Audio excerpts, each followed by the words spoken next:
Well, I'm presenting a few readings from a book of translations called Russia's World Traveler Poet, 8 collections by Nikolay Gumilev. He is almost exactly centered on the year 1900. Talk about turn of the century. 1886 to 1921. He lived to be 35, at which age he was executed as a counter-revolutionary conspirator. However, he'd been constantly practicing readiness for death. He prepared himself for peril. He liked to take big risks, and we'll be seeing that in the poems. He's a romantic in the Byronic style, I would say. An extreme development of it. What he cares about is intensity of emotion and sensation. He likes to travel, and so I would say that perhaps the best thing to start with might be his poem called The Prodigal Son, which retells the Jesus parable. Prodigal, the squanderer, he wasted all his father's wealth after having left home without permission. And then he became a wanderer and a beggar, and eventually he saw the light. It's very interestingly presented. Another poet who loved the Prodigal Son and made it perhaps the most important poem of his life development was Rilke. Extremely fond of the Prodigal Son. In fact, my father liked this story a lot, and he had, therefore, the Rembrandt picture of it hanging on the wall all the time I was growing up. All that gives me a minute to find it. Okay, here we are. Prodigal Son. This home, it is one of a kind, simply peerless, with books and with incense, with prayers and flowers. What's lacking, though, Father, has rendered me cheerless.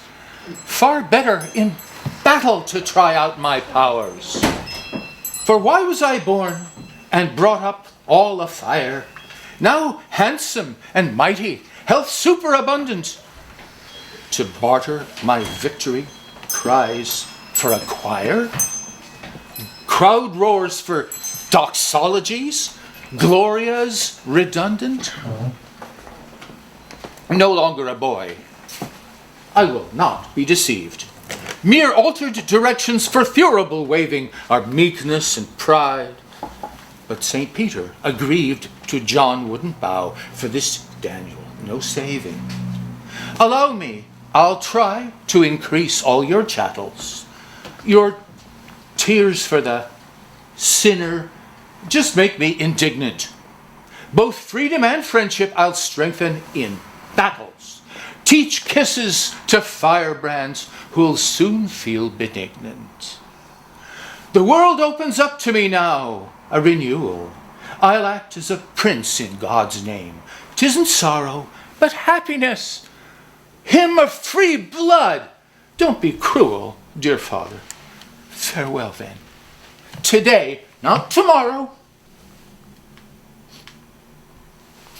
How pink through the portico shines the horizon. The galleons are gay on the Tiber side flaming. Bring dancing girls here with the eventide rising. From Tyre, Sidon, Smyrna, great Venus fire claiming. Bring flowers and wine, and bring fragrances, henna. I celebrate happiness here in the city.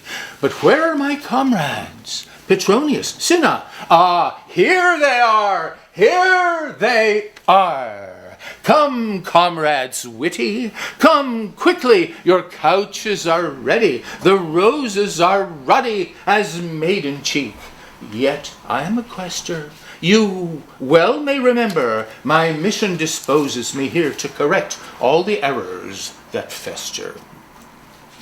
But out in the world, whose iniquity is proven, as Roman philosophy's good at explaining, I see but one vice of the sloppy, the sloven, one virtue of elegant boredom is reigning.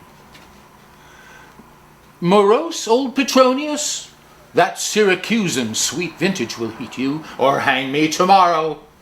You, Cinna, are laughing? Ah, you won't be refusing that narrow-skulled, slanty-eyed slave.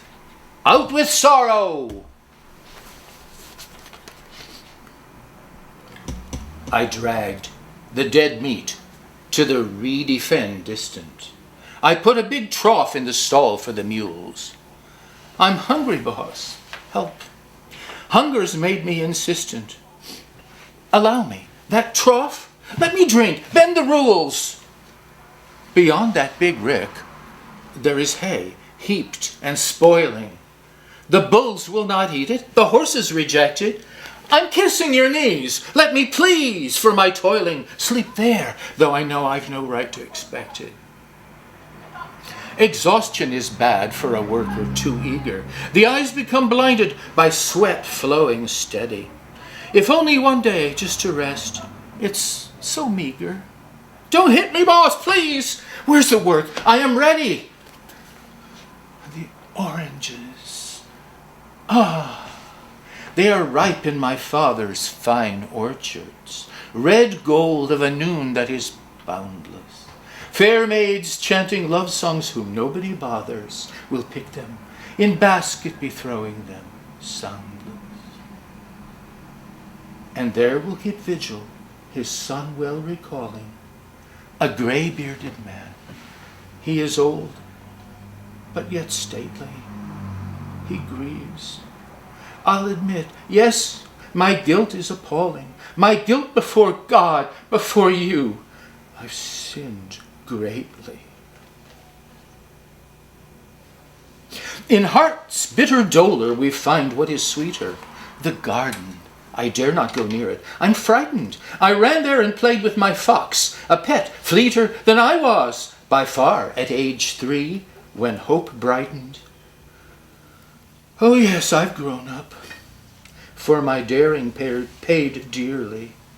Presentiments torment, bereavements deep biting. Yet this little creature, first playmate, now merely a shadow, revives young affection requiting.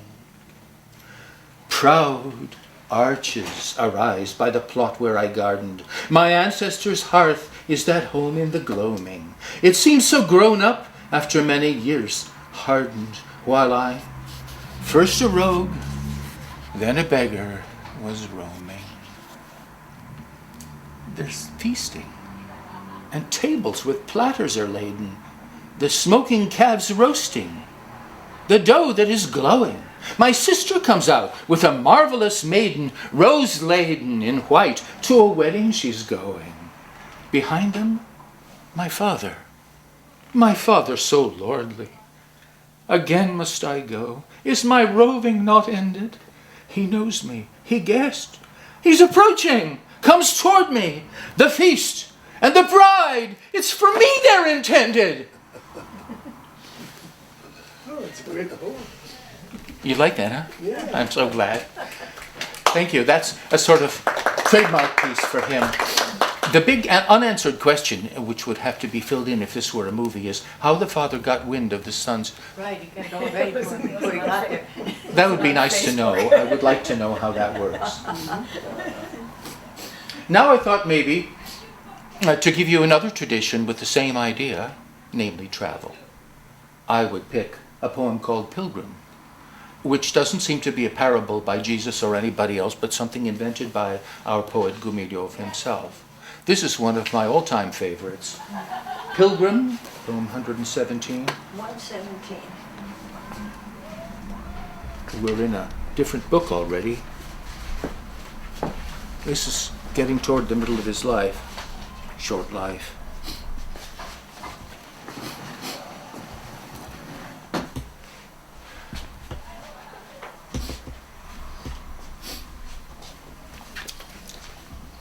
With walking stick in Ahmed Oghli's hand, he leaves the overpopulated city to walk upon the loose and shifting sand. Slow, awkward, every motion more's the pity. Oh, Ahmed, you're misguided and deluded, serving silly whims though pretty. to put yourself in peril of your life and be abandoned by a witless wife. I heard last night the call of Allah, saying, "Come, Ahmed Oglu, rise and in my name, go forward fearless, being bold in praying, the praise of your Creator to proclaim. Where sandhills heap from reddish, where whirlwinds playing, where tufted eagles come that none can tame, where horses over Bedouin corpses neigh, there to Medina, Mecca, find your way." You're lying, Ahmed Oglu. Only one true prophet Allah summoned. Inspiration God gave his envoy, from the tear veil come, to fly to a corruptless habitation. But he was handsome. He was tall and young. His steed well blessed for godly elevation. And you, quite bald, and on a donkey sitting, cannot be Allah's envoy. 'Tisn't fitting. He doesn't listen. Stubbornly, severely, he groans with anger in his grin. Although he wears a tattered robe, a nearly brand new one, gold-sewn lilac is within his bag. Beneath one arm an oak staff, queerly old-fashioned, like another arm or shin. A turban, too, as Shiite rule requires, and coins stitched tight in sandals, thief defiers.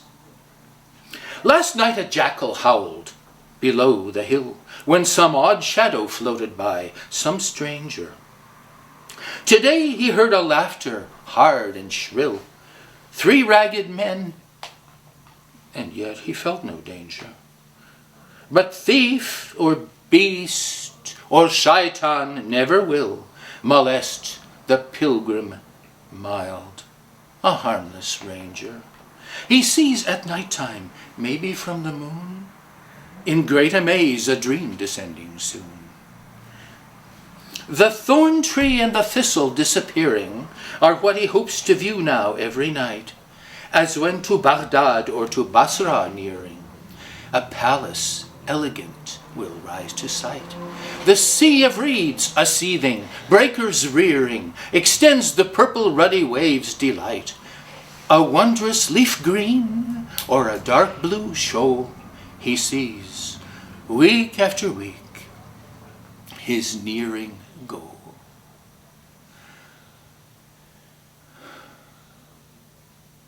The road is rough, and Ahmed very old.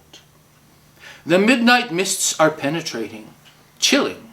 He falls down wordless, strengthless. He is rolled around in shabby robe. Old age is filling him with a tiredness in a town of gold, wherein the evening plantains whisper, thrilling the ear. The tall, black-bearded muezzin's tales portray the lovely houris of the vales.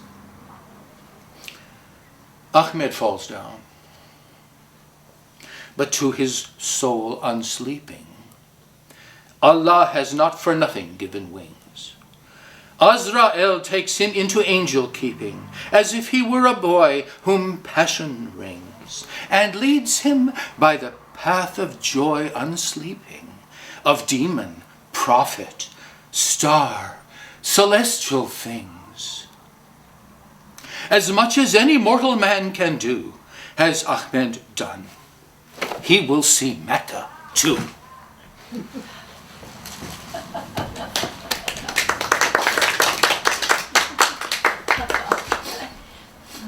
Well, Marina, what do you think? Marina is the artist who made a frontispiece for every one of the 8 books in this collection, and she designed the incomparable cover. Gumilev is in a most perfectly characteristic portrait, very introspective while there's a sailboat in the background, so that you may suppose he is contemplating, as usual, travel. Would you be happy out this? Want to do a poem? Yep. Do you want to read it first in Russian and then we'll have English, or do you rather have the reverse? What do you prefer? I Probably Russian first. Russian first? So you can appreciate your talent as a musician, because I don't know anybody who can translate melody. Oh, so all right. Well, okay. As Martin does. Well, yeah, that's very nice. However you like to do it is fine with me. Absolutely. I'm suggesting magic violin. Okay. That's a great choice. This is an extraordinary poem and particularly strange to me. I'm a violinist myself, and I could never have written it. I don't have this man's personality. And it's dedicated to Gumilev's teacher. Yes. He considered Brusov his teacher, even though I think that at the end, Gumilev's talent definitely grew brighter and larger I would say definitely. than Brusov's. Волшебная скрипка. Милый мальчик, ты так весел, так светла твоя улыбка. Не проси об этом счастье, отравляющем миры. Ты не знаешь, что такое эта скрипка, что такое темный ужас начинателя игры. Тот, кто взял ее однажды в повелительные руки, у того исчез навеки безмятежный свет очей. Духи ада любят слушать эти царственные звуки. Бродят бешеные волки по дороге скрипачей. Надо вечно петь и плакать этим струнам, звонким струнам. Вечно должен биться, виться обезумевший смычок. И под солнцем, и под вьюгой, под белеющим буруном, и когда пылает запад, и когда горит восток. Ты устанешь и замедлишь, и на миг прервется пенье, и уж ты не сможешь крикнуть, шевельнуться и вздохнуть. Тотчас бешеные волки в кровожадном иссуплении в горло вцепятся зубами, встанут лапами на грудь. Ты поймешь тогда, как злобно насмеялось все, что пело, в очи глянет запоздалый, но властительный испуг, и тоскливый смертный холод обовьет, как тканью тело, и невеста зарыдает, и задумается друг. Мальчик, дальше, здесь не встретишь ни веселья, ни сокровищ, но я вижу, ты смеешься, эти взоры два луча, на, владей волшебной скрипкой, посмотри в глаза чудовищ и погибни славной смертью, страшной смертью скрипача. Quite something, huh? Oh, yes, thank you. There's a French saying, I think, that if God didn't exist, he would have to be invented. But I sometimes think about the Russian language, that if it didn't exist, it couldn't have been invented. Well, you've often spoken of the beauties of the Russian language, and I never fully understood it until just now. Just now. Well, I'm glad you did. What page? All right. 50. Page 50. Little boy, you look so happy, and so brightly you are smiling. Love your luck, and just enjoy it, though it poison worlds away. You don't know the terrors that your violin beguiling may begin again to wake when the musician starts to play. Yes, the one who once had taken it in hands that were commanding soon would feel forever vanish placid light within the eyes. For the tone can summon spirits who, with hellish understanding, join the wolves that rabid roam where the musician's travel lies. One will sing, lament forever to the strings, the doler makers. One will strike and struggle, turn and twist the wild, demented bow. In the daylight, stirred by whirlwind, mid the maelstrom, under breakers, in the flaring of the sunset and the dawn's enkindling glow. You will tire, slow down, the singing for a moment, still defeated. now unable to cry out, to stir, to sigh, to beg for rest. Then will come the howling wolves, blood-hungry, frenzied, fierce, breath-feted, and their teeth will fasten, grab your throat, their paws attack your breast. You will know how mocked have always been musicians skilled in singing. In your eyes will gleam a long belated, yet a sovereign fear. And a mortal cold your body will surround as garment clinging, and your fiancé will sob, the dark possess your friend most dear. Boy, away, you won't discover either gaiety or treasure. Yet I see that you are laughing, radiant, playful is your gaze. Well, take up your magic violin, outstare, if that's your pleasure, ogre eyes, and die the dreadful glory death of one who plays.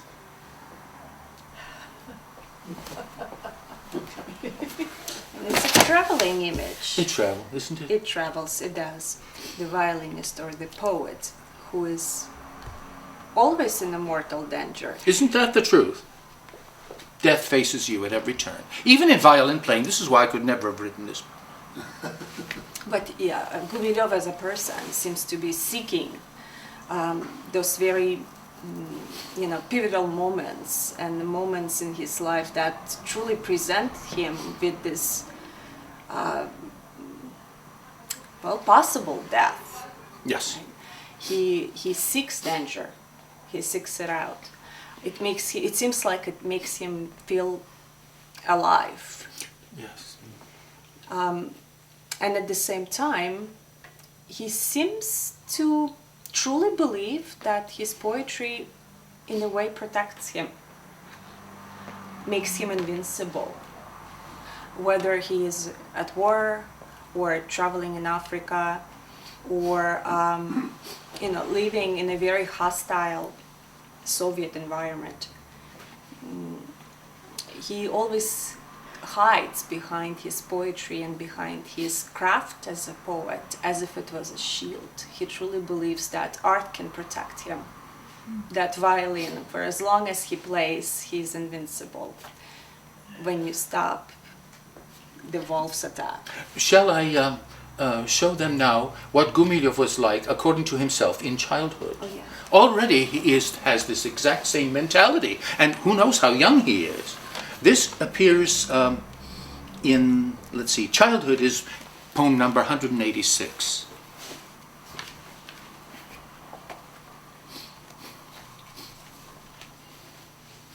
I just love this kind of activity of translating these people who are absolutely unlike me. I could never have written this thing either. You need this kind of a personality, ready for death and peril every moment, and feeling that life is adventure and full of risk, and maybe even the bloodier the better. I will go ahead and say that. You know, he was executed for counter-revolutionary conspiracy, and that's because he made no secret, as you point out in your wonderful scholarly introduction, of letting slip comments that showed he was a royalist at heart and really yearned for the good old days of the Tsar. And of course, on the back cover you have several portraits of him in military uniform. He loved his soldierly past, and so it's all part of the life of risk-taking. As a child, I loved to be facing big fields, air-honeyed, full, dry grasses interlacing, and among them, the horns of a bull. By the roadway, bushes dusty would cry, "I'm teasing you. Be careful with me, or my trusty branches may pierce you through." But the autumn west wind, savage, would bluster and halt the play. What a happy feeling of ravage. I thought I'd die right away. Not alone, but with friends arising. Fool stepmother not left out. And beyond the last horizon, I would grasp what life's about. The rougher and riskier playing, warlike I'll never refuse. Blood's not more sacred, I'm saying, than the grass's emerald juice.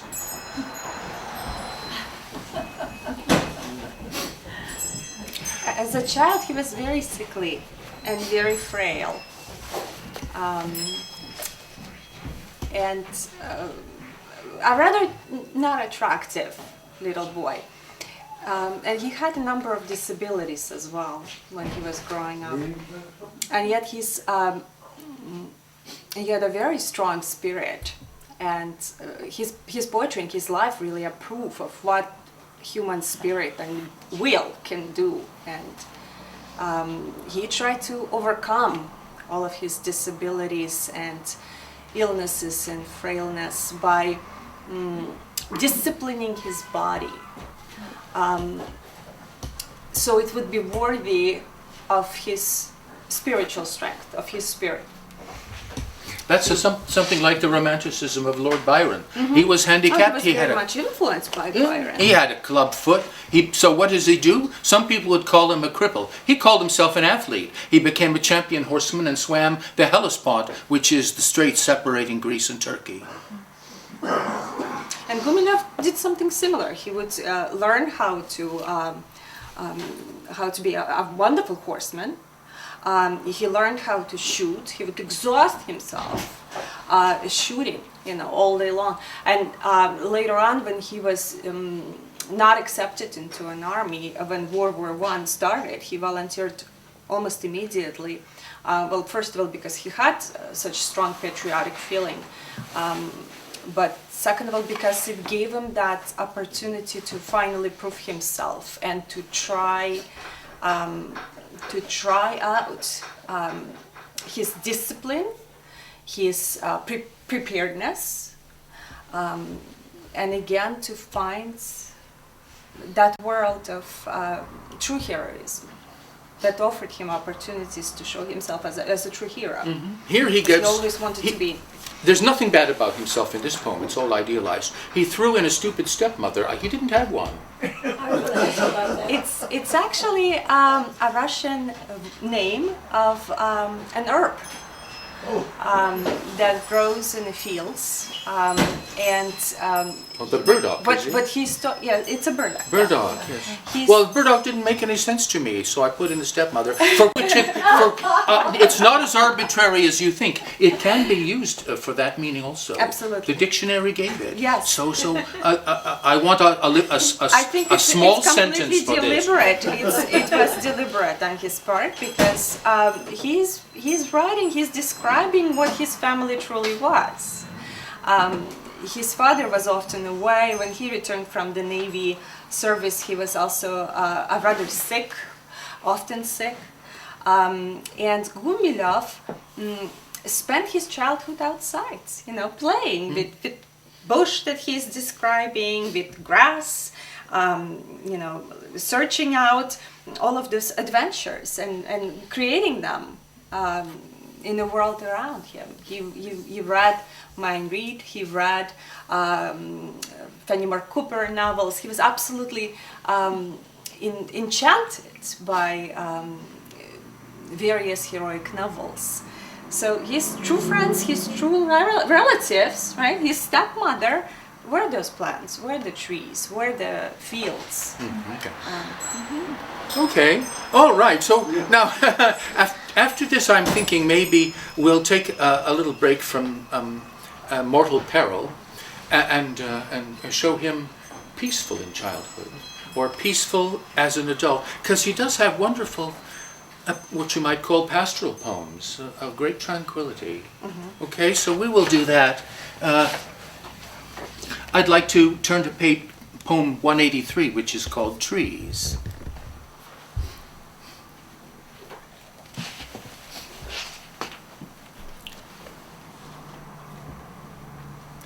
I know that to the trees, and not to us, the grandeur of a rounded life is granted. To earth, star gentle, sister generous, we are the strangers, they at home are planted. In depth of autumn, in an empty field, bright lessons they can learn of coloration. dawn amber, bronze red dusk, instruction yield to this green, pleasant, peaceful population. You'll many a stately Mary find, a palm, or Moses in the oak. A soul may surely transmit a message to another, calm their call by streaming water sent securely. Corroding diamonds deep below the ground break up the granite, springs are babbling quickly. They'll chant and shout if any elm is downed, or sycamore with leafage covered thickly. I feel, if I could find a quiet land, where never would I need to cry or sing, I'd, wordless, want, with lofty height to stand, multimillennially sheltering. Isn't that a marvelous poem? I keep going back again and again to that. And that is called what? Multimillennially sheltering. I think the Russian was... Huh? That's the name of it. No, it's called Trees. Oh, yes. The last line. I think the last line in Russian was В неисчислимое тысячелетие. Took me a while to get something that would sound like that.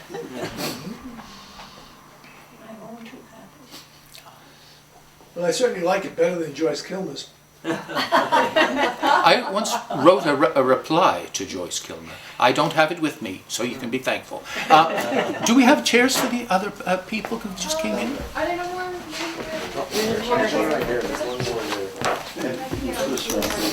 I'd like for everybody to be at ease, and no telephone to ring. People don't understand that we close at 7. They call me.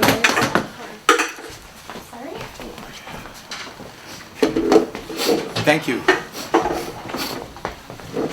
Okay, here's another pastoral on the next page. This is also, I have so many favorites, I think sometimes half the book is my favorite. This is poem 184, and it's called Andrei Rublev. Some of you may be familiar with him. I think they made an important movie about him in Russia. Tarkovsky did. Tarkovsky? I saw one of his movies. Was it Stalker? A Stalker? Yes. That's a James Fenimore Cooper idea. Well, Andrei Rublev was a great icon painter of the Middle Ages. And here we have Gumilev's attitude toward him. I don't think this is the same Andrei Rublev that you'd get from anybody else. I've gained a sweet, strong knowledge and am grounded in monastic art. The face of woman's like the land the Lord had promised to the heart. Her nose compare to sapling stem, her fine twin eyebrows, curved and tender, they're bending. You may liken them to gentle palm fronds, rounded, slender. Owl wise, prophetic sirens are the eyes. Their depth unseen can sing enchanted narratives afar, and secrets of the spirit ring. Her open brow, the arch of sky. The curls that cloud-like stray beneath, a seraph coming, soft and shy, may touch them like a holy wreath. Above the tree's white pedestal, her lips, a paradisal flower, where Eve, bold mother of us all, a law broke in a primal bower. Rublev, whose brush attained all praise, had taught me, gone the cry and strife. He led me onto lighter ways, and godly blessing lent my life.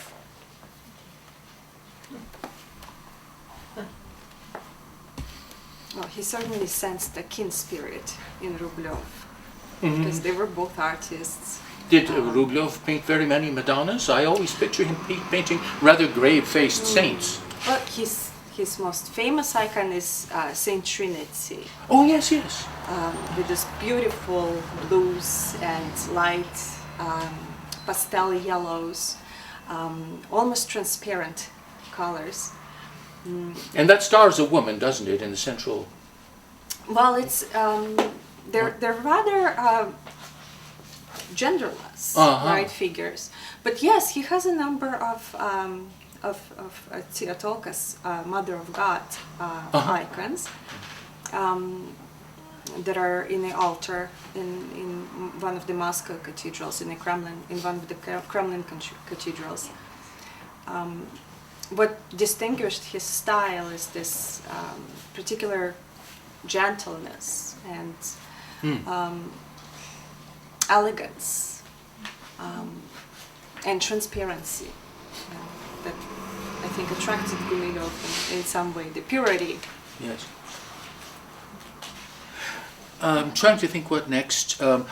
Since we're dealing with more positive things, not quite so much risk and peril, I want to do Autumn. That is 185. That's a poem 185. That is such a remarkable poem for sound. You feel as if it's somehow rhyming, but it isn't rhyming. I think that has to do a lot with the assonances and the alliterations, so carefully managed, and also very strong and very regular rhythm, though it is interrupted a couple of times. Autumn. The heavens are flaring red-orange, rumbustious and brusque, wind a-swaying, the berries, the bloody red rowan. I urge on the horses careering.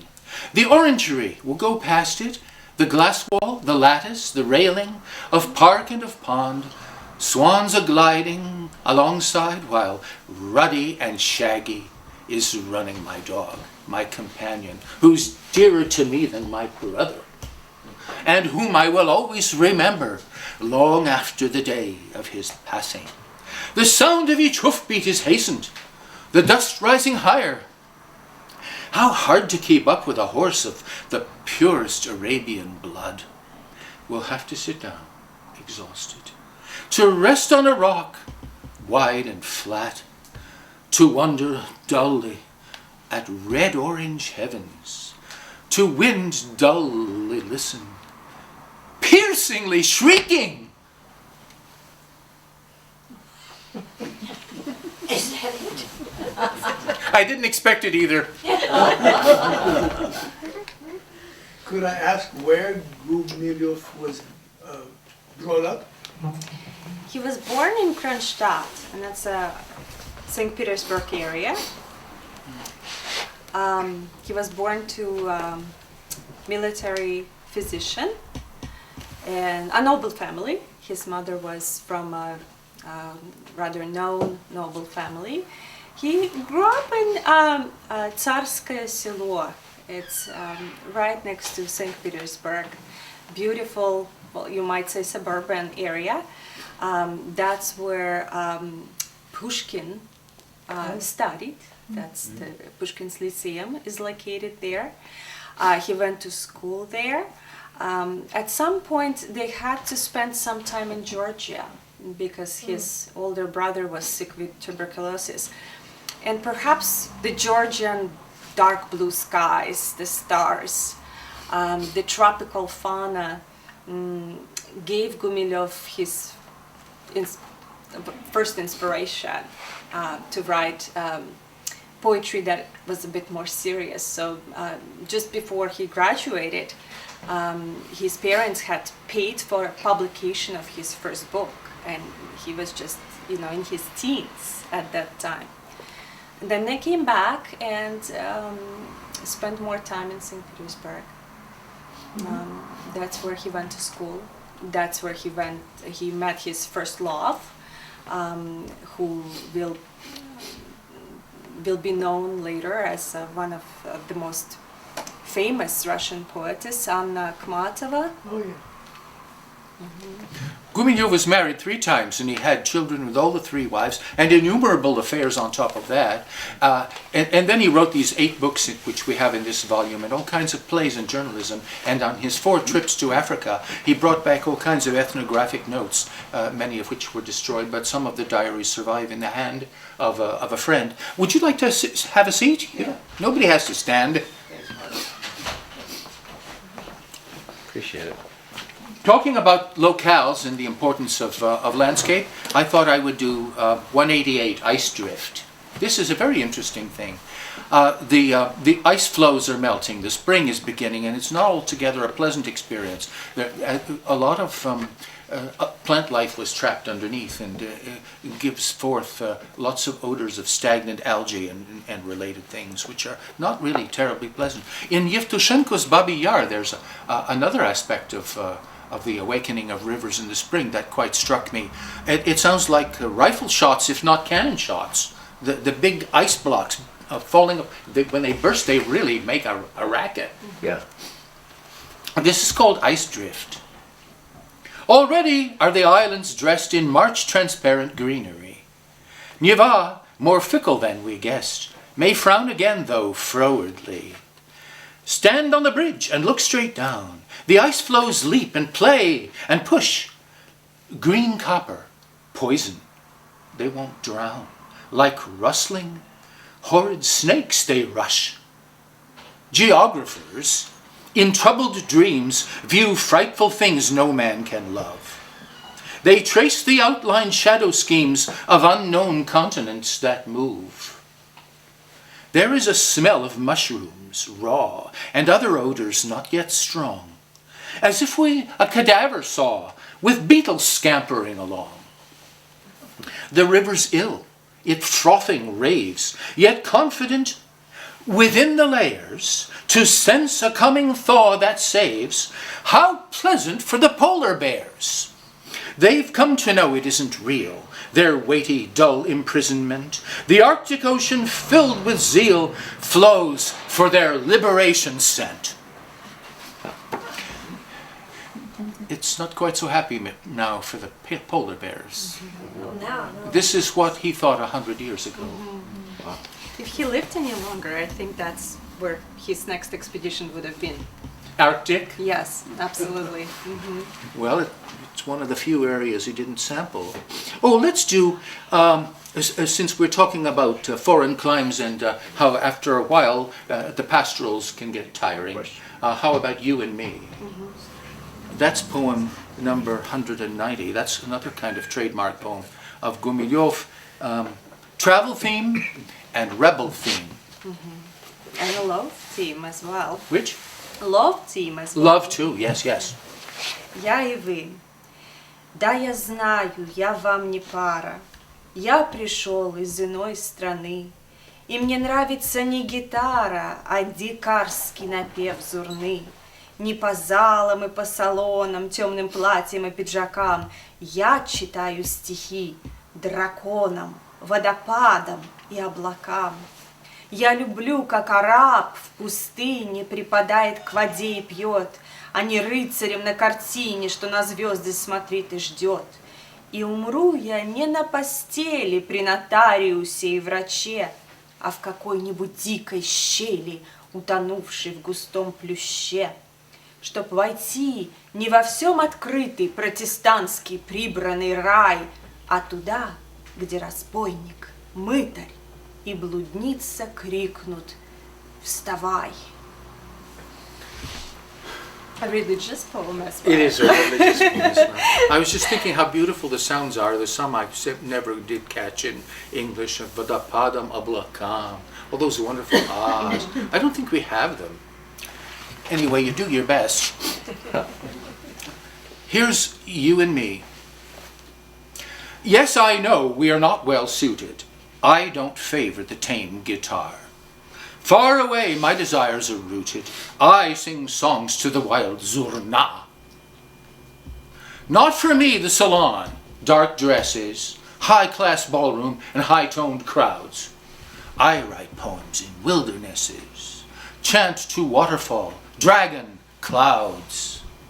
I'm an Arab when heat is raging. Falling prostrate on shore, he drinks. Not a knight who his love assuaging, waiting, looks at the stars and thinks. I won't die on a bed surrounded by dull doctors and notaries. Some ravine in a land unbounded, ivy-cushioned, provides fine ease. I won't head for a heaven neatened, proper, Protestant, welcoming. No, my afterlife's glory sweetened. Brigand, publican, whore will sing. Well, good luck to you. It's autobiographic, and it's also quite prophetic. Yes, in a it way. is. Yes. This has truly happened when he traveled in Africa. He came across a settlement that was near a mountain, and locals believed that in the mountain there was a small crack, a rather deep crack, and the locals believed that only a righteous man can get through it and come out. If you get stuck, you are a sinner, and then no one has the right to give you water or drink, and this poor person dies. Gumilev undressed and crawled into this very narrow space and came back alive. and he was very proud of that, and he said that this is a true proof of him being a righteous person, not a sinner. Nice. Instead, he was probably just a slender person. Well, I love all these feats of courage and fearlessness in the face of death. I myself am not afraid of death. I think it's vastly overrated. And he was always proving it to himself that he can do it, right? And perhaps that this is not his moment. And if it is, so what? I will die not in bed. This is the only thing that he wanted. That's it, not in bed. Somewhere on a trip. With notaries. Notaries. And doctors. My father wouldn't sign a will until practically his last breath. He had to have, my cousins were lawyers luckily, and they showed up. You know, it occurs to me that now might be the time, since we talked so much about travel, to read something from his Africa book. He went 4 times to Africa, Joseph Conrad only once. Joseph Conrad wrote Heart of Darkness, which everybody reads, and Gumilev wrote Tent, which nobody reads outside of Russia. I want to do something about that, so I have marked Sahara 231 as my favorite poem in the book Africa. If you're going to Africa, the tourist guide probably will not feature Sahara Desert as your main attraction. That's Gumilev, though. So, I should take a deep breath because this is an extraordinary piece of writing. I'll do that. Through the ages of deserts alike we would tell, but the Gobi, Arabia, Syria, these are quieter waves of Sahara's grand swell, which arose in satanic deliria. When the rising Red Sea and the Persian Gulf rush, when Palmyra's deep snows melt unseen, yet the sandiest floods of their ocean will push to Siberian borders of green. Not the sea in her flood, nor the calm drowsy wood, to the desert will ever compare. Where the absence of men is the ultimate good, you'll love only the sun and the air. Where the sun bent his head from the brightest blue height, and his pure youthful countenance blooms, while like currents decanted of liquefied light are the yellowy sands of the dunes. There are porphyry palaces, turreted fair, bounding fountains, palms leafy and lush. A mirage on a surface of mirroring air, sun will paint with a radiant brush. And the heavenly painter of landscape at eve, at the feet of the cliffs and the plants, will on sand, the most golden of icon planks, leave shades of lilac attracting the glance. When the singer of heaven, new sound to inspire, gives the signal in time that he must, you hear crackles of limestone quite bursting with fire, darkly scattered and carmine the dust. Though the cliffs are yet glittering, farther below rocky riverbeds blacken at last. When the sable of sea will in thunderstorm grow, so the desert her day overpast. Look again. The perpetual glory of sand, the reflection of heat from the hill, is like heaven, with clouds overdrowsing the land, and with rainbow our spirit to thrill. The wild wind in this land is the next in command. How it hurries in bursts like a beast. Among sizable hills, wide ravines, over sand, he's a pedigreed steed from the east. How the sand sings arisen! Her master is there, whom familiar she loves all the more. Like a soft solar iris will glimmer the air. Pomegranates possess such a core. Immemorial stems have the plants, monster tall. Sweeping whirlwinds of dust puff them out, while they bend as they sway through the dust-heavy pall, all their enemies ready to rout. Winds will wander and roam to the end of all time, and their menace will ever increase. Each a deadly grey serpent, unrivaled, sublime, with a head lost in heavenly fleece. In a moment, though, trembling, the wind becomes tired, and a vast heap of sand settles down. What's the meaning of that? It has stumbled, been mired by a frightened, tired camel it found. When within the now clarified, smoothened ravine, all the dust heaps lie down, forming hills, toward the Mediterranean Sea, the Khamsin will ascend to foment further ills. When a caravan halts, the poor leader, perplexed, whirls a rod in the air in dismay. He knows well there's a water spring near, but behexed, he'd forgotten the place and the way. Horses neigh in oases, in comforting grots, and the palms waft aromas of nard. But these isles in the flame sea are rare as the spots on a cheetah. To find them is hard. And you often will hear a quite deafening shout, lances glimmer and burnooses wave. For the western Tuaregs who live farther out, scant affection the Tibusites have, while they struggle and fight for a palm grove, a hill, or a camel, or slave maiden graced. Their loved Tibesti, Murzuk, and Gadames will be swept over by sand from the waste. Next, the wilderness winds, which are proud as can be, never recognize limit, won't halt. Crushing walls, gardens littering, wanton and free, poison ponds with their whitening salt. And perhaps we have not many centuries more, till our olden green world will be struck by the down-rushing winds, wanting plunder, and more from Sahara, still young in its luck. They will cover the Mediterranean Sea. Moscow, Paris, and Athens they'll tame, and like camel-born Bedouins, truly then we will believe in the heavenly flame. When the Martians at last in their spacecraft arrive on our sterile terrestrial sphere, golden ocean they'll see, but with nothing alive, and they'll call it Sahara in fear. That's great. Gee, I hope he's not right about that. You know, when he wrote that poem, he was not only teaching poetry, but also influencing it from poetic world, from sort of an administrative position, because he was head of Union of Poets at that time. Mm-hmm. And in the beginning of the Soviet era, the atmosphere was rather creative and quite liberal.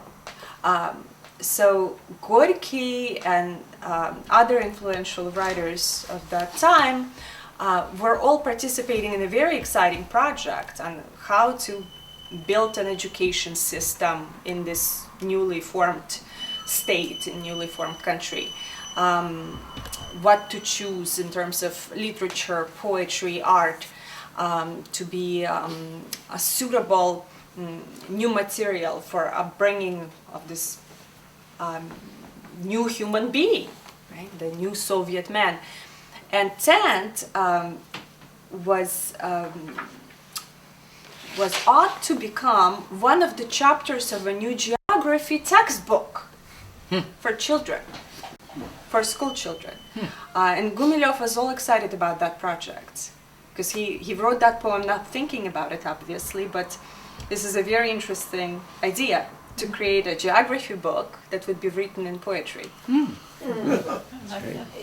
It's wonderful. Lovely idea. Oh, we're doing fine. You know what? One thing that I haven't done is read anything from early Gumilev.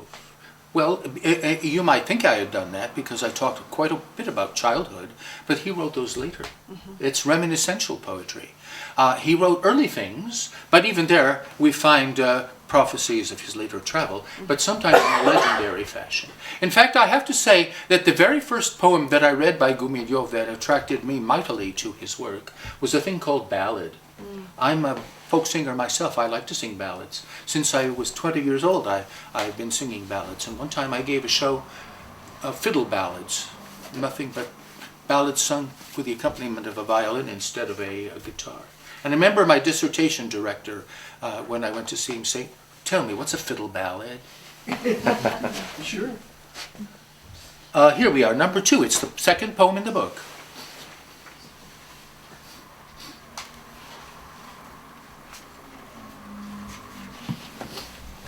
It's got a great beginning. My friend Lucifer, that's a nice way to start it. My friend Lucifer gave me 5 horses to keep and a fine golden ruby set ring, so that I might descend, if I wished, into cavern life, deep as I liked, and might see the young face of the sky. Horses snorting, hooves beating, competed to see what a grandeur expanding we'd pass on our fling, and I felt that the sun was enkindled for me, while it gleamed like the ruby well set on my ring. Many star-laden nights, many days bright with fire, I kept wandering, wanting it never to end, and I laughed when my friends in their might wouldn't tire, and I laughed at the play of my ring, golden friend.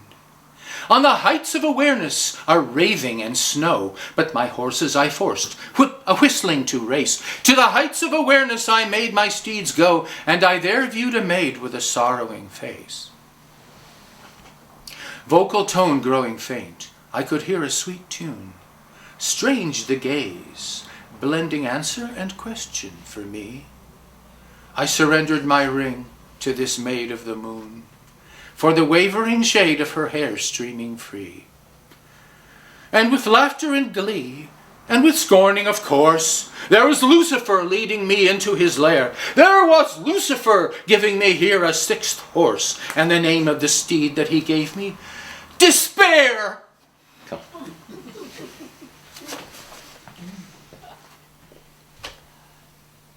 That's it. Comments? Some people have such vivid expressions on their faces, as if I would love to hear what the wording of Until it. the last line, I thought they were real horses. Well, that's the thing about Gumilev, isn't that right? You were telling me you felt he was in that Tsarskaya Selo Pushkin tradition, vivid, be direct, straight, visualize everything. Well, that was certainly the direction that his newly founded school had taken, right? Ekmeism, yes. He developed new style of poetry, as he thought, but also it was a school that he founded. He was the first one, probably in a quite long time, if not for the first time ever, to teach how to write poetry. He truly believed that every person can write poetry. The only thing that's needed is discipline and hard work. So in a way, the way he overcame his physical weakness and sickness, he thought that anyone can overcome lack of talent by simply hard working, shaping poetry, molding poetry, playing with words, creating music. You need to have good teachers, and this could be done. So his guild of poets that he organized together with his friend Gorodetsky did just that. And it truly did produce some very fine poets. Nabokov was also informally affected and influenced by that school. But the movement of Acmeism was developed in contrast to then existing symbolism. It was focusing on clarity of words rather than on this mysterious poetic worlds. Right? It dealt with realities rather than fantasies, and really stressed out the clarity of words. So from that point of view, it's interesting that the second poem, is already, though still in the atmosphere of symbolist influence, moving quite clearly toward a clear and distinct image. Yes. Did you have something to say? When you do the translations, how do you keep true to his words and also maintain your rhyme scheme? With practice. It must be very difficult. Yes, it's very difficult. As a good student of Gumilev, it's hard work. Yeah, that's right. I want to tell you I was saying you work as hard as the poet. I mean, your translations must be very hard. Oh, I work very hard. I do them day and night, and I retired in order that I might be a poet. That's all I do. I really don't care about anything else, and I write a poem every day. In fact, I swore when I retired that there would be a poem forthcoming. That there would be a poem forthcoming from me every day until I either died or was totally disabled, whichever should come first. And I maintain that today. I wrote 2 poems last night. Generally, I don't write 1. I write at least 2, and sometimes 10. So there's really no stopping this tendency. I do want to say, though, about Gumilev, that as a translator, he was also a very wonderful.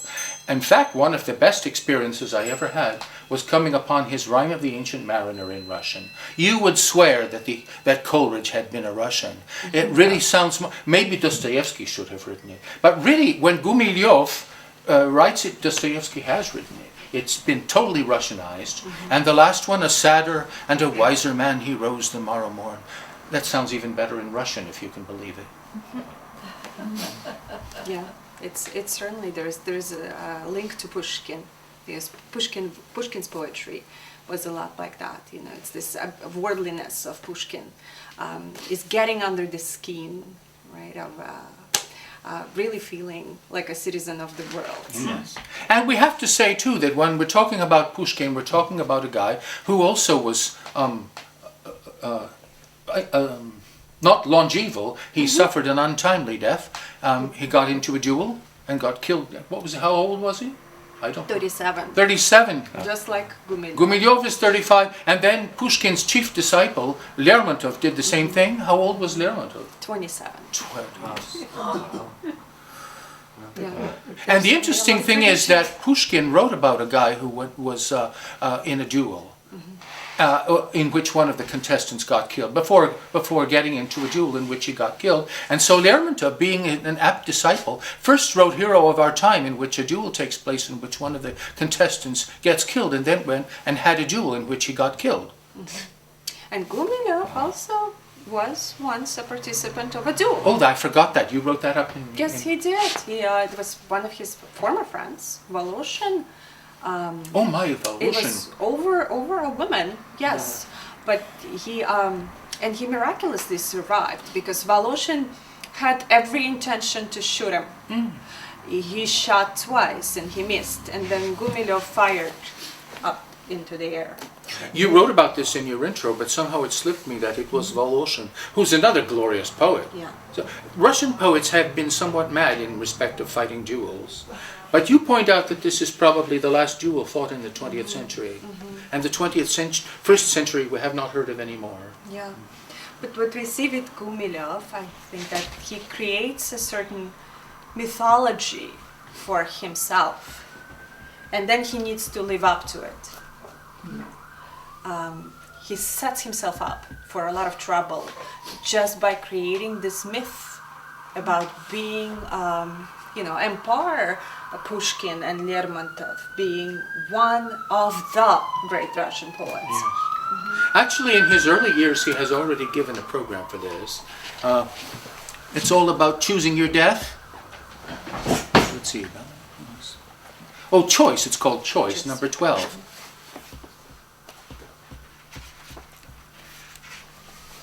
You can't choose the specific minute in which you will go, or perhaps not even the specific circumstances, but the general manner in which you would like to die is definitely up to you.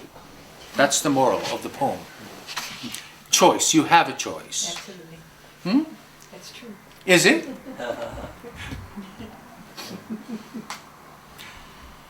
Though a piler of towers be ravaged, though a flyer down headlong be hurled, when submerged in the world well and savaged, gripped in madness he curses the world.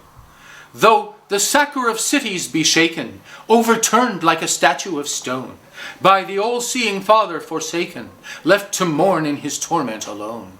Though the cavern explorer may cower by the backwater stagnant of streams, when he meets a proud panther whose glower will out-heat all the demons in dreams. Though you cannot evade what a mortal will endure as the payment for breath, yet be silent. Your right is the portal of your dying, of choosing your death. You believe that's the case? Well,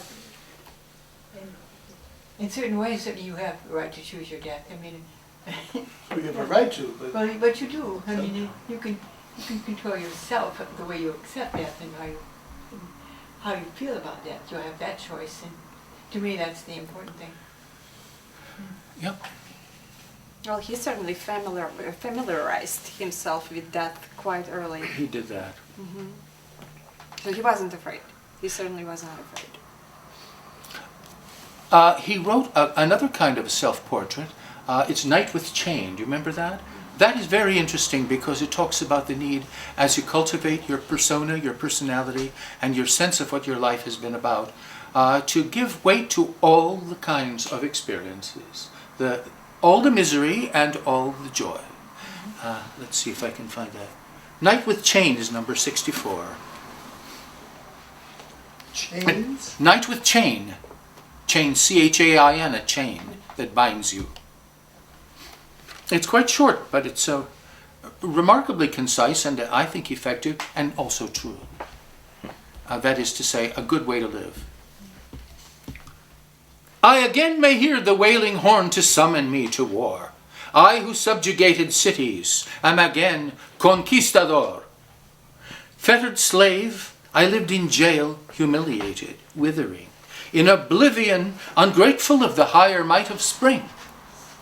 But she came, advancing lightly on the rubies of the flowers. She, the rival, steel to shatter with its vainly chaining powers. Now again I roam the cliffs and drink of brook in wood and field. In the breathing of the balmy ocean sea my wounds have healed. Yet when now I walk renewed amid an altered universe, there is nothing I would fain forget, and nothing I would curse. That I every hero feat and every height and plain might feel, to my radiant silver helmet will I weld my chain of steel. So here I am, self-advertised as a winner and a loser. Martin, could you read that again? The whole thing? Yeah, it's Yes, short. it is a bit of a strange poem. What he doesn't explain, and I really wish we had more data on this, is how it was that the spring got him out of jail. It's possible that that this is like many of the folk ballads that I used to sing. The prison keeper's daughter was walking alone. Oh, but her love 'twas easy won when she heard a Scots prisoner a-making his moan, and she the fair flower of Northumberland. You don't even need to go any further than that. I again may hear the wailing horn to summon me to war.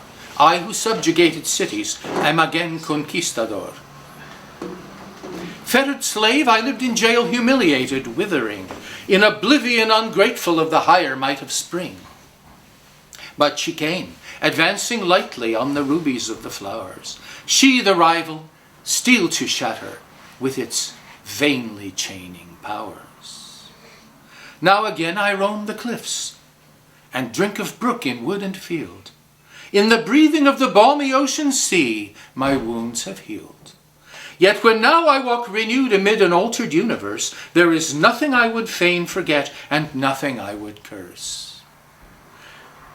That I every hero feat and every height and plain might feel, to my radiant silver helmet will I weld my chain of steel.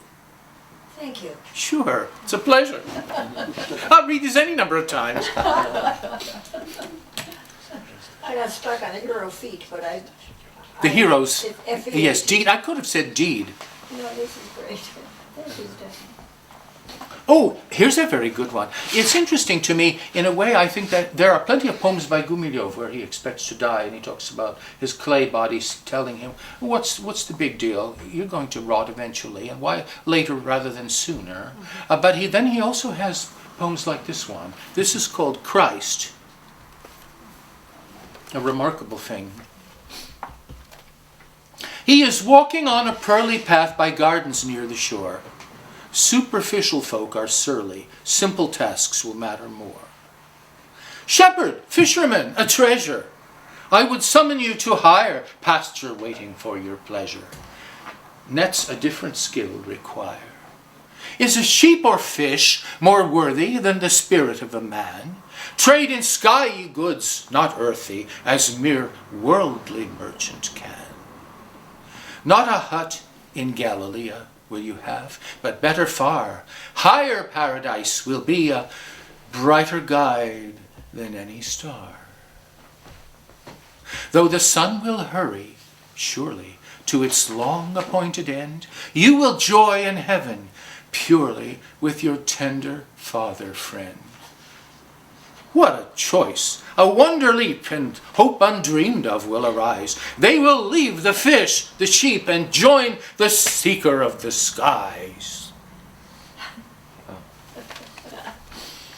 Well, we never know how much. The question of what the poet really believes is an impossible question. I personally believe whatever I happen to be writing at the time. And I suspect that's true of other people. Including With him many it was politicians. difficult. With him it's really difficult to make a conclusion. With Truly a it person, is. because he made poetry his religion, and at the same time he proclaimed himself as a true canonical Orthodox Christian, and he was not ashamed to cross himself in public even when it was very dangerous to do during Soviet times. Yes, he could get very sentimental about the Orthodox Church when he had his uniform on, Yeah. God and country and all of that. But then he has a poem where he says, people talk about reincarnation, but the fact is we don't change bodies, we change souls.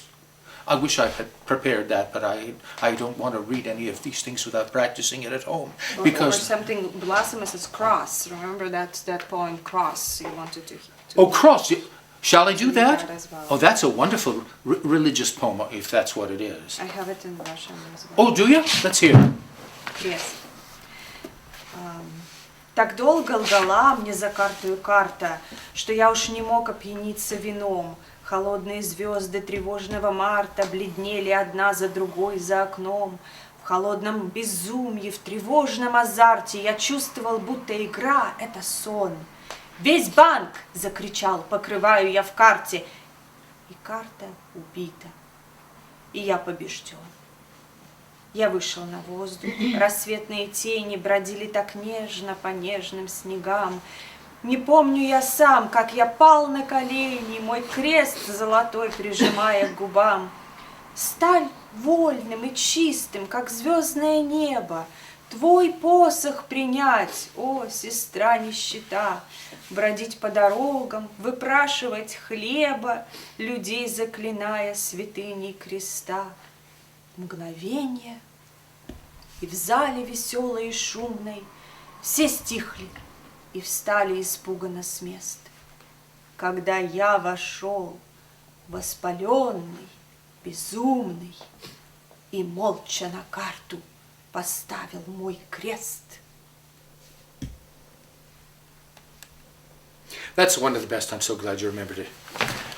It's like almost a Shakespeare character creation. It's so real. Yes, it is. And also, I was talking before about how the beginning a poem with my friend Lucifer is perhaps one of the best ways to get the reader hooked.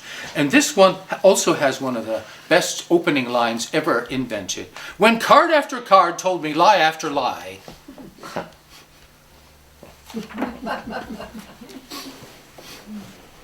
When card after card told me lie after lie, I felt no success in attempts to get drunk. Cold stars, mid the terror of March in the sky, paled one, then another, and fainting had sunk. In coldness, in madness, my starving heart sank. I knew that the game was no more than a dream. This card, let it cover the whole bloody bank. The card proved a loser. That settled my scheme. I needed fresh air. Snowy dawn. Ah, so tender, the wandering shade on the softness that now gold cross to my lips I would hold. In surrender, I fell to my knees then. I hardly know how. I want to breathe freely, like stars to live purely. Your rod, Lady Poverty, sister of loss, I'll take. I will wander, beg bread. I will surely bring healing, redeem, with the help of the cross. A pause, and at once, mid the loud jubilation, all stopped. They were silently rising, bestirred. I entered the hall in a flaming elation, and onto the card put my cross. Not a word.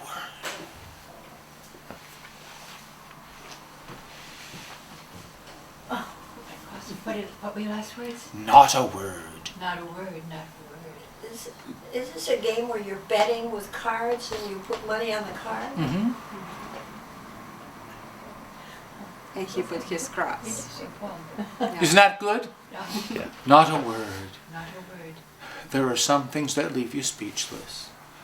This isn't explicitly about travel, but he has just initiated what will be a long-lasting, perhaps a lifetime journey. Many words are terrible. Yes. And a lot of times he will run out of money while traveling, and he will have to come back. Yes. Yes, so that's mastery of the dramatic monologue. He's not pretending to be this person, but the same fearlessness is there. And theatricality as well. Oh, yeah. It's like a tiny mini play. You picture every scene. Yes. Here he is playing. He came out outside. He's praying and contemplating on what to do. And then this final gesture. And it's all crammed into such a small space. Well, let's see now. Oh, there's one thing I want to do before we go home for sure, and that is to show what might have happened. Gumilev died at age 35, but he had, I think, turned a corner before then. He wrote Strayed Streetcar, and that gets put in all the anthologies, although it's not like the rest of him, because here he is inventing surrealism. Yeah. Yes, really inventing surrealism. The whole thing is a delirial dream. It's a hallucinatory trance. And you do recognize sights of Petersburg, the famous horse with Peter the Great astride and the two hoofs rising into the air, and the St. Isaac Cathedral. And I don't know who Masha is, but with his 3 wives and his other lady friends, there's no shortage of candidates for Masha. And this was certainly one poem that he just simply wrote. You know, he always took great pride in admitting that he diligently works on every single one of his poems, and he kind of denounced the whole idea of a muse, coming to a poet. But this poem simply came to him. Yeah. That makes me feel a little better. There's quite a lot of it I don't quite get. 255, but then surrealism is like that. Well, in this one he certainly prophesied his future, and perhaps even future of Russia in a way. Because there's this bloodiness in it, there's this violence in it, Yes. Chaos. Yes. And he may lose his life too, he says so. And then it gets religious too. What's the year? This is right Year at the of his end. death. Yes, 21. 21. 255, Strayed Streetcar. Заблудившийся трамвай. In Russian, the word tramvay is actually our English tramway. I could have said tramway, but If you say strayed streetcar, it's better for the sound, isn't it? I strolled on an unfamiliar road and suddenly heard a raven cry. A lute plucked. Far off thunder explode. A streetcar near me was flying by. I leapt to the footboard. I managed to find it. But how? It's a puzzle I couldn't say. The vehicle left a trail behind it, fiery, right in the light of day. It speeded away, dark, winged, stormy. Within the abyss of ages it strayed.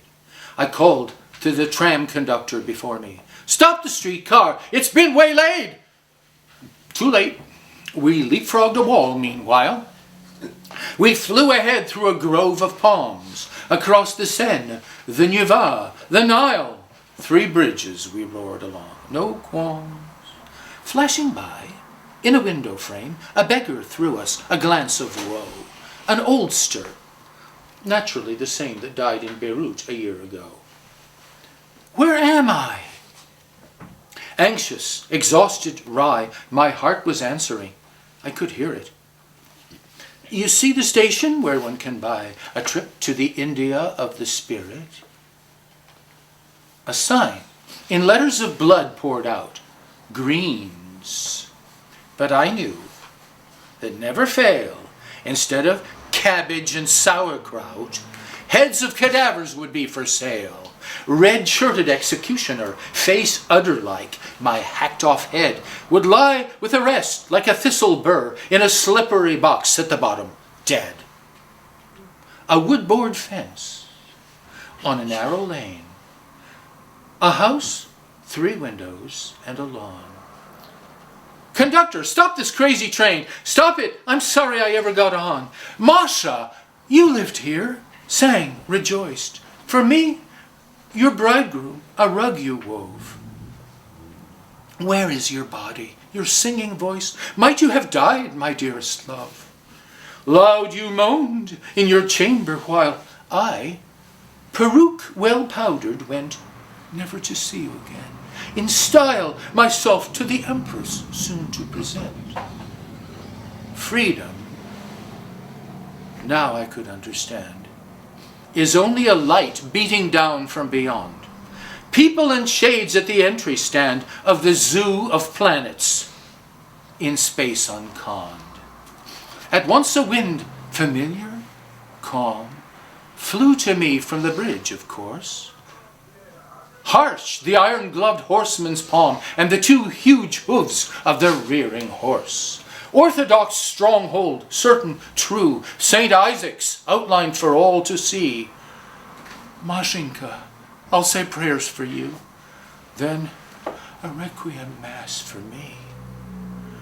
My heart is heavy when I sigh. It's a pain to live, and it's hard to breathe. Masha, I never had dreamed that I could love so much and so deeply grieve.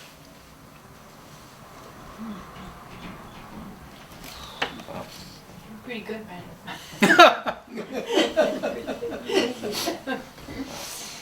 Yeah, it's some kind of therapy, isn't it? Twilight Zone.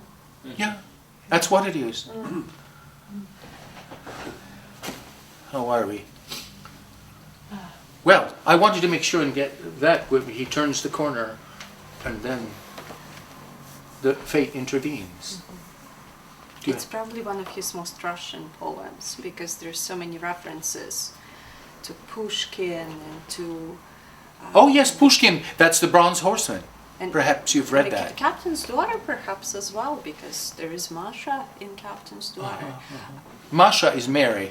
Yes, Mary. And from his biography as well, there was a young relative of his, Mashinka, who died when she was 12 or 14, I can't remember exactly, but a good friend of his, an embodiment of, you know, a Russia, young life cut short. His last book is his shortest book. So that little poem is more bigger percentage of the book than it would have been of any of the others. He started out, I think, less controlled, less concise, and so the books were longer. It isn't my favorite book, the last one, though, Pyre, from which I chose so many poems about childhood and early years. That, I think, is probably my favorite. Although the Africa book is pretty remarkable. There are many other breathtaking poems where you also need deep breathing before you begin. Was he well known in his time? He was well known, but banned after he died, so there was really scholarship on him is woefully deficient. You point out all the vague, all the unmapped areas in his life. Sort of inferring he died in the late 20s or something. 21. 21. Yeah, he was shot in 21. Yes, executed. Executed. And For then his banned. orthodoxy? For his orthodoxy? No, counter-revolutionary conspiracy. Lenin in charge. Yeah. Oh. He may have been a little too bold in making his comments in class when he was lecturing about what a royalist he was and how fine it was to serve in the White Army. Yes. More of that God and country, which communists do not like to hear about. Yeah. Yeah, he was really asking for it, wasn't he? I think he did. Well, all his life he's asking for it. Readiness for death. He wasn't hiding from it, that's for sure. Okay, I think we can say goodbye, folks, and thanks so much for coming.